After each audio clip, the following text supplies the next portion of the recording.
টপিকগুলি cover করানো হয়েছে সেই টপিকগুলি মানে যে টপিক থেকে প্রশ্ন এসেছে এসএলএসটির প্রিভিয়াস ইয়ার কোয়েশ্চেন পেপারে, সেখান থেকে কিন্তু আমি টপিক তোমাদেরকে আজকে কভার করাতে যাচ্ছি। একটা টপিক যেটা হচ্ছে পেডাল ফার মৃত্তিকা। পেডাল ফার মৃত্তিকা কাকে বলে এটা আমাদের একটু বিস্তারিত জেনে নেওয়া দরকার। তাহলে পেডাল ফার মৃত্তিকার নামের আছে পেডাল ফার, তাহলে ALFER পেডাল ফার মানে অ্যালুমিনিয়াম এবং ফেরাস। তার মানে অ্যালুমিনিয়াম এবং ফেরাস অক্সাইডের মাত্রা কিন্তু আমরা পেডাল ফার মৃত্তিকাতে বেশি দেখতে পাই। এটা থেকে এখানেই আমরা এই পয়েন্টটা কিন্তু ক্লিয়ার করে নিলাম। এই দুটোই তোমরা দেখতে পাচ্ছ আমি লিখে দিয়েছি।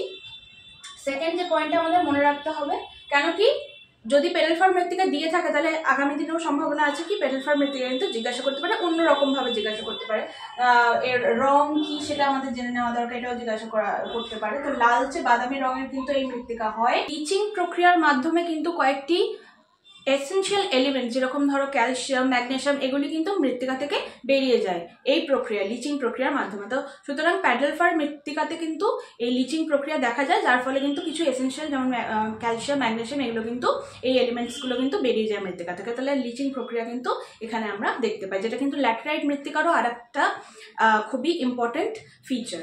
ল্যাটেরাইট মৃত্তিকাতেও এরকম আমরা লিচিং দেখতে পাই। যেখানে বৃষ্টিপাতযুক্ত এলাকা হবে সেখানে কিন্তু লিচিং প্রক্রিয়া খুব বেশি পরিমাণে আমরা দেখতে পারবো।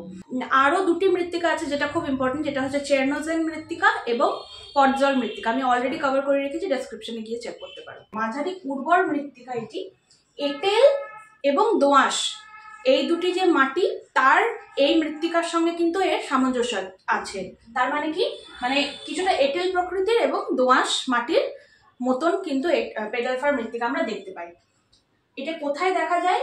এর অবস্থান আর্দ্র এবং নাতিশীতোষ্ণ জলবায়ু অঞ্চলে কিন্তু পেডাল ফার মাটি আমরা দেখতে পাই। আমাদের ভারতে যদি স্পেসিফিক্যালি আমরা কথা বলি তাহলে ভারতের পূর্বাঞ্চল, উত্তর পূর্বাঞ্চলে কিন্তু পেডাল ফার মৃত্তিকা আমরা দেখতে পাই। এছাড়াও ইউরোপ এবং আমেরিকার কিছু অঞ্চলেও, কারণ কি ইউরোপ এবং আমেরিকা এই দুটি অঞ্চলই হলো আর্দ্র নাতিশীতোষ্ণ অঞ্চল, এর মধ্যে জলবায়ু অঞ্চলের মধ্যে পড়ছে, তাই জন্য আমরা পেডাল ফার মৃত্তিকা কিন্তু এই সমস্ত এলাকাতে দেখতে পাই। তাহলে ভারতে কোথায় দেখা যায়? পূর্বাঞ্চলে, উত্তর পূর্বাঞ্চল এলাকায়, যেখানে ফরেস্ট মানে তোমার বনাঞ্চল এলাকা, যেটা আর্দ্র বনাঞ্চল এলাকায় কিন্তু আমরা পেডাল ফার মৃত্তিকা দেখতে পাই। তাহলে আই হোপ যে আমরা সবগুলো পয়েন্ট বুঝে নিলাম।